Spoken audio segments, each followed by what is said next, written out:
Well, Simon, thank you very much for the kind introduction, and thanks for all you do at NDN, and thanks for organizing this session especially. Let me just acknowledge Bob Simon, who's the director of our staff on the Energy Committee. He's here with us and does a great job. Stephen Ward is my chief of staff. He's also here. Does a great job. Both of them and the rest of the staff we have really are first rate.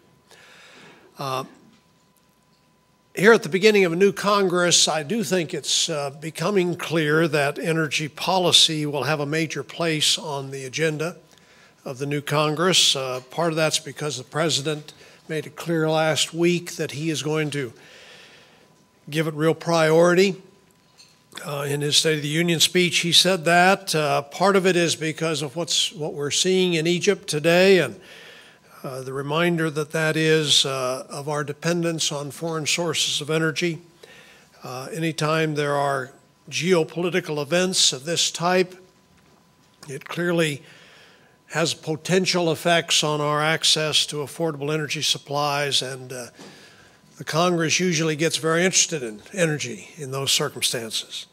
But perhaps more important than either of those reasons is that the competitive pressure that we as a country are experiencing with other major economic powers as they take a very leading role in clean energy markets.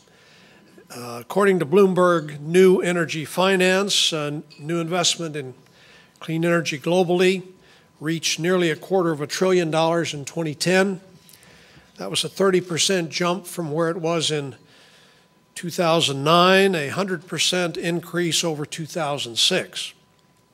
China alone invested $51.1 billion in clean energy in 2010, making it the world's largest investor in this sector. China now manufactures over half the photovoltaic modules that are used globally. In 2010, China installed about 17 gigawatts of new wind capacity, about half of the total that was installed globally, with virtually all of the equipment being supplied by its own domestic manufacturers. But the concerns about the competition for clean energy jobs is not just about China. Europe has also made major strides this last year toward competing in these markets. Countries like Germany and the Czech Republic and Italy, United Kingdom, have emphasized small-scale distributed electricity generation projects. In Germany, 8.5 gigawatts of new photovoltaic capacity was added in 2010. So there's a lot going on around the world on this subject. We also see that other countries consume energy much more efficiently than we do. The International Energy Agency, IEA, has indicated that Japan, the United Kingdom, and Canada are all ahead of the United States in implementing policies to make sure that they get the most out of every BTU that they consume. Japan has its Top Runner program, which encourages competition among appliance and equipment manufacturers to continuously improve the efficiency of those appliances and that equipment. So the issue is, how do we respond? How do we as a country respond to this competitive world that we're faced with? I believe that in order to remain at or near the forefront of this strongly developing market, we need to do at least 4 things. Let me go through those briefly. First, we need to ensure we remain at the forefront of research, energy research and development, since innovation is the source of our greatest competitive strength. The President made that point in his State of the Union speech and in many other forums. Second, we need to ensure that we have a strong domestic market for clean energy technologies. Without clean energy market pull in the United States, there will not be the incentive to manufacture or deploy these technologies here. Third, we need to ensure that we have the necessary financial infrastructure and tax incentives to provide the capital needed to build advanced energy technology projects. And finally, we need to have explicit policies to promote the development of U.S. manufacturing capabilities for these clean energy technologies. I think these four items or elements are at the heart of what should be considered in the way of energy legislation in this new Congress. Let me say a few more words about each of these, and then after that I'll go through some more specific information about what I hope we can move ahead on by way of legislation. First, support for advanced energy technology research and development. America has traditionally led the world in many of the characteristics that are essential to having an innovative economy. We have the predominant share of the world's best research universities. We're the world's largest source of financial capital. We have a disproportionate share of the world's leading innovators in high technology. But our advantages, these advantages, are shrinking rapidly. In 2007, the United States energy research expenditures were at about 0.3% of GDP. Japan was at 0.8% of GDP. China was at 0.4% of GDP. And since then, our overseas competitors have significantly increased their research investments in energy, while we have our own investments in these areas have grown only modestly. It's clear that if we're to put together any kind of legislation that deserves to be labeled comprehensive energy legislation, we need to address this huge gap between where our investment in energy technology research is and where, in fact, it ought to be. In the State of the Union speech that the President gave, he correctly identified this as a major priority for the appropriations process this year. Secretary Chu will be appearing before our Energy Committee on February 16 to testify about the details of the President's plans for funding in this area. And, of course, the budget will be released on the 14th of February. So that's energy research and development. Second is ensuring a robust domestic demand for clean energy technologies. It's obviously not enough just to support the research.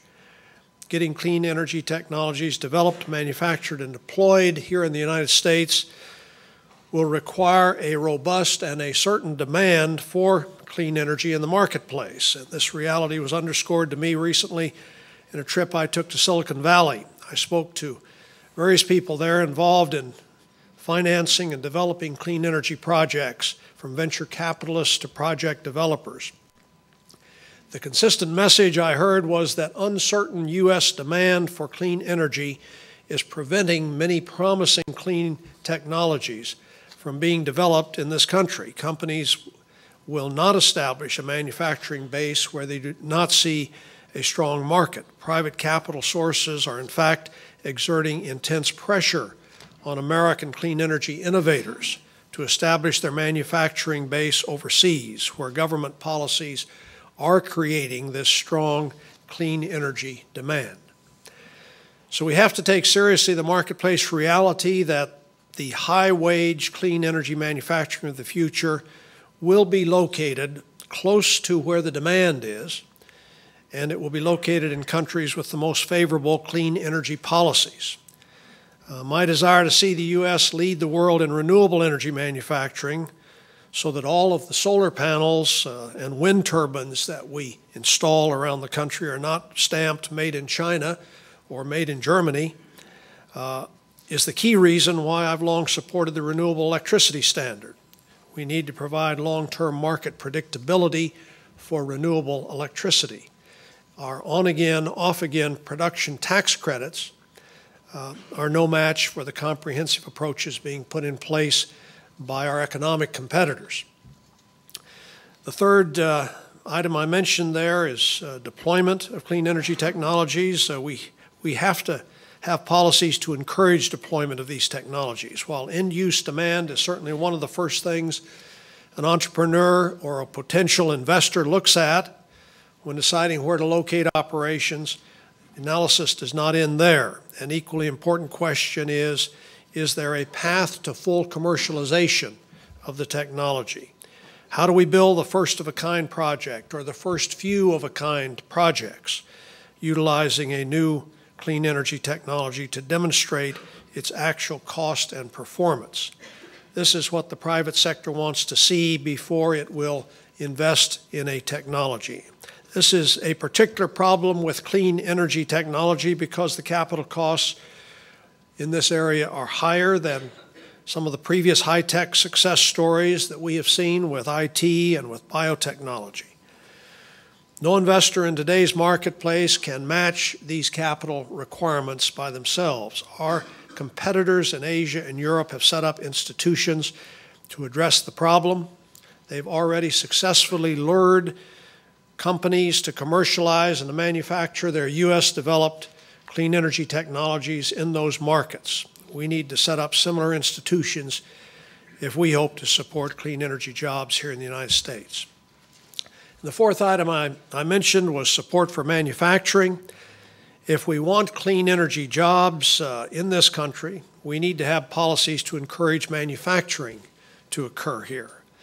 In addition to providing a predictable market for clean energy and a robust financing capability for first-of-a-kind projects, we also need to have incentives for manufacturing the critical components for clean energy technologies. Other countries, most notably China, have complemented their clean energy market standards with robust tax incentives and other fiscal subsidies specifically targeted at manufacturing clean energy components. And as a result, the U.S. has gone from being a world leader in producing clean energy technologies and enjoying a green trade surplus of more than $14 billion in 1997 to a green trade deficit of nearly $9 billion in 2008.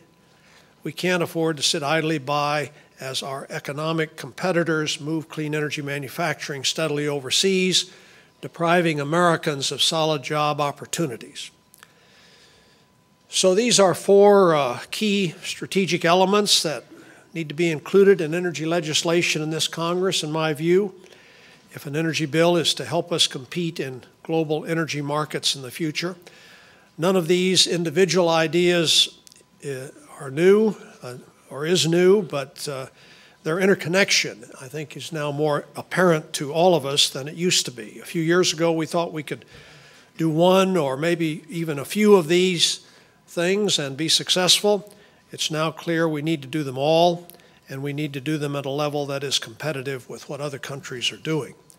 Let me now describe some of the specific policy initiatives I think are timely for us to pursue in the Senate this year. Most of these initiatives will be items that I hope to champion in the Committee on Energy and Natural Resources. This is not intended to be an all-inclusive list. The committee has 22 members, many of whom have just been appointed. I anticipate a lot of meetings and bipartisan dialogue in the next few weeks as we work on our legislative roadmap for this Congress. But the following topics are issues that I think are particularly crucial for us to address. They're also issues where we did have strong bipartisan consensus in the 111th Congress. This gives us a good place to start our deliberations this year. Let me start with energy efficiency. The cheapest energy is the energy that we do not have to use because we are operating more efficiently than we might otherwise. So clearly energy efficiency is where we should start all these discussions. In the last Congress, we had a very productive dialogue in the Energy Committee and among businesses and manufacturers and efficiency advocates interested in appliance and equipment energy efficiency. The result was a package of legislative provisions that codified consensus agreements to update certain existing appliance standards, to adopt new appliance standards, and to improve the overall functioning of the Department of Energy's Efficiency Standards Program. Many of these efficiency provisions were part of the comprehensive energy bill we reported out of our committee in 2009. ACELA, the American Clean Energy Leadership Act. Others were either subsequently approved by the committee or part of bipartisan bills that were introduced. These sorts of standards are essential, in my view, if U.S. appliance manufacturers are to remain competitive in world markets, which will increasingly demand highly efficient appliances and highly efficient equipment. By ensuring a strong domestic market, we can keep innovation and jobs here in America while realizing significant energy savings and water savings and major cost savings for American consumers. Obviously, we had great difficulty in getting any sort of legislation through the lame duck session of the Congress if we did not have unanimous consent, and we had broad bipartisan support for the legislation I've been describing, but we did not have unanimous support. This is an important piece of legislation for our early consideration in this Congress, and I hope we can consider it fairly early in the new year here. My staff's been working with the consensus group of stakeholders on some further technical changes to the package that we had developed last year, and I plan to introduce a revised package within the next week or two. There's also a great deal that can be done to promote energy efficiency in other parts of the economy. Let me just very briefly mention in residential and commercial buildings, we had a broad coalition of support, both Democrat and Republican, for the Homestar proposal. I hope we can move ahead with that. We had similar interest in improved energy efficiency in commercial buildings with Building Star. Again, I hope we could move ahead. In transportation, there were two proposals in the last Congress that I think deserve a closer look.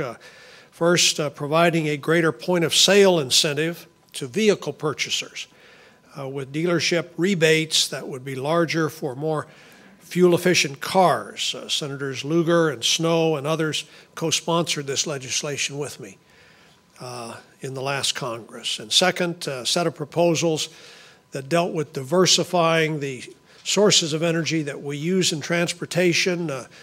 This bill was one that Senators Dorgan and Alexander proposed. We passed it out of our Energy Committee on a 19-4 vote. Again, I hope we can move ahead with that as well.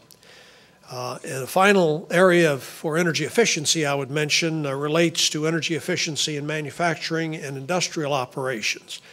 The legislation we reported out of our committee last year contained a comprehensive program on manufacturing energy efficiency that had good bipartisan support. Again, I hope we can move ahead with it. Another area that the President highlighted in his State of the Union speech was how we can move to a cleaner energy mix. This is a priority that the President has and many of us have had for some time. For a number of years, I've advanced a proposal, as I mentioned before, for a Renewable Electricity Standard to ensure a long-term and predictable demand for renewable clean energy resources. The President proposed to expand that on that concept by including a broader suite of technologies such as nuclear energy, coal with carbon capture and storage, and natural gas generation. The President's stated goal, as he described it, was to achieve 80% of our electricity from such clean energy sources by 2035.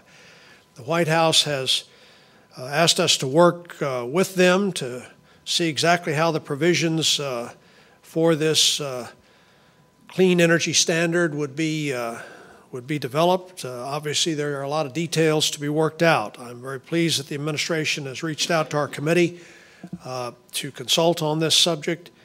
Perhaps no topic garnered more scrutiny during Congress's last year's markup in our committee, or really the 2009 markup, than the Renewable Electricity Standard. So I plan to work with my colleagues on both sides of the aisle in the committee to determine how we can craft a workable legislative proposal to achieve what the President has set out as his goals. As we do so, there are a number of key design issues that we'll have to answer. First, what counts as clean energy technology? Second, how does the proposal account for existing clean energy sources? Third, does the credit trading system that we had developed for renewables in our proposal on renewable electricity how does that fit with these other resources? On financing of energy projects, I think there are at least three top priorities for attention in this Congress. First, reforming the current loan guarantee program for clean energy projects. Second, providing financing support for advanced energy manufacturing in the country. And third, providing reasonable stability and predictability in the tax code provisions that apply to clean energy projects and technologies.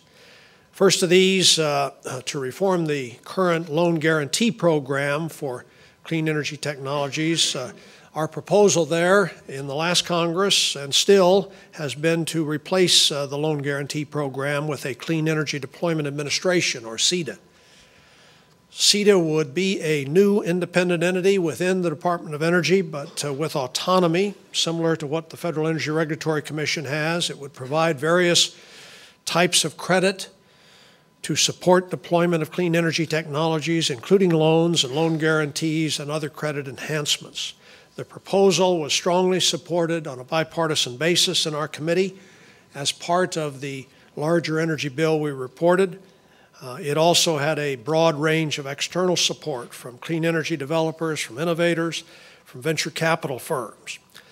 Fixing the problems of the current Department of Energy loan guarantee program and ensuring that we have an effective financing authority for a broad range of clean energy technologies, including renewables and nuclear and energy efficiency and carbon capture and storage, needs to be one of our highest priorities. I'm committed to trying to move ahead with that legislation again in this Congress. The second of these issues related to financing is a priority area of replenishing the fund to award tax credits under Section 48C. This section, of course, provided up to a 30% tax credit for the costs of creating, expanding, or re-equipping facilities to manufacture clean energy technologies. The initial funding was vastly oversubscribed. I think the government received about $10 billion in applications for $2.3 billion in tax credits that were available. I think that's a powerful demonstration of the potential for clean energy manufacturing that exists in the country. In the last Congress, Senators Hatch and Stabenow and Lugar joined me in filing the America Clean Technology Manufacturing Leadership Act. This would have added an additional $2.5 billion in tax credit allocation authority. The President has called for $5 billion additional. I would hope that we can introduce legislation very quickly to comply with the President's request in that regard, and I hope we can get the support we need. This, of course, is something that would be in the Finance Committee, not in the Energy Committee, but it's an area that it's essential we move ahead on. The third area related to financing that I just wanted to briefly mention is the need to bring some stability and predictability to the parts of the tax code that affect these projects in order for us to attract the private capital to clean energy projects which we want to attract. When you look at just at the energy-related tax incentives scheduled to expire the end of this year, you see Section 1603 scheduled to expire again. Credit for energy-efficient residential retrofits scheduled to expire. Credit for construction of new energy-efficient homes scheduled to expire. Incentives for alcohol fuels, mostly ethanol and biodiesel, renewable diesel. All of these are tax provisions that are scheduled to expire. As all of you have observed, I'm sure we have this pattern of behavior in the Congress where the extension of these tax provisions is always sort of a perils of Pauline kind of a exercise at the end of every session of Congress to see if we can actually get it done before Congress adjourns. And we need to get away from that and provide some reasonable predictability to what is happening here. One other major challenge and priority for the Energy Committee in this Congress will be to address the proper and effective regulation of energy development in order to protect public health and safety, as well as the environment. I met this morning with Michael Bromwich, the director of the Bureau of Ocean Energy Management, Regulation, and Enforcement. I think that's BEMER. At any rate, I met with Michael, and clearly he is working very hard to try to get his arms around the management problem, which became so evident when we had the spill in the Gulf this last summer. One of the important lessons that we learned from the National Commission on the Deepwater Horizon oil spill is that in the long run, no one, and least of all the regulated industry, benefits from inadequate regulation and underfunded regulators. In the aftermath of that disaster, our Committee on Energy and Natural Resources last June came together, unanimously voted out a bipartisan bill to address the key problems uncovered by our hearings about the disaster.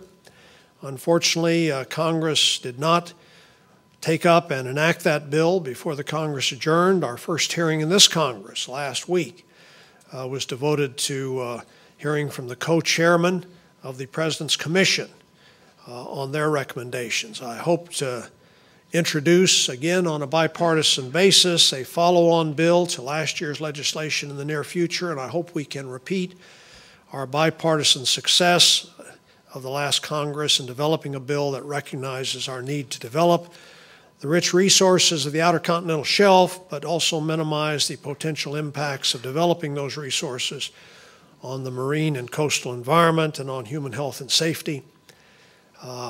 This is important work that needs to be completed. Finally, an item I hope we can address early in the Congress in our Energy Committee deals with perhaps the most pressing energy security problem that we have, and that's the vulnerability of the electrical grid to cyber attack. A major disruption of the electric transmission grid or the equipment it contains as part of a cyber attack could have disastrous consequences. We need to ensure that adequate preventative measures are in place across the grid. The problem is we don't currently have mechanisms to ensure that these needed steps are being taken. The whole grid is as vulnerable as its weakest link. In the last Congress, our committee twice passed legislation to address this need. The House of Representatives also sent a bill to the Senate on this subject, but due to our inability to process legislation in any mode other than through unanimous consent, we were not able to pass that legislation into law. We need to have this be a top priority for the committee as we begin our work this year. So in conclusion, I've laid out a pretty aggressive opening agenda for the committee. This week we have two hearings, one to advance a bipartisan bill to ensure our nation's future supply of medical isotopes. The other is to raise the curtain on energy activities and issues generally in this Congress. Next week, Senate Democrats are away from Washington in a retreat for several days, so our committee will not meet. But following the release of the President's budget on February 14, we expect to hear from Secretary Chu on February 16th, from Secretary Salazar and the Chief of the Forest Service on their budget requests in the first week after the President's Day recess. And when we finished with our duties to scrutinize the administration's budget request, we'll return to legislative hearings, and by that time I hope that we have sufficient bipartisan engagement with both the returning members to the committee and the new members to the committee that we can make good progress on developing one or more energy bills for the full Senate to consider in the first several months of this year. So let me stop with that. I'm sure there will be a few questions, and again thank Simon and NDN for giving me the opportunity to speak about our agenda for this early part of the Congress.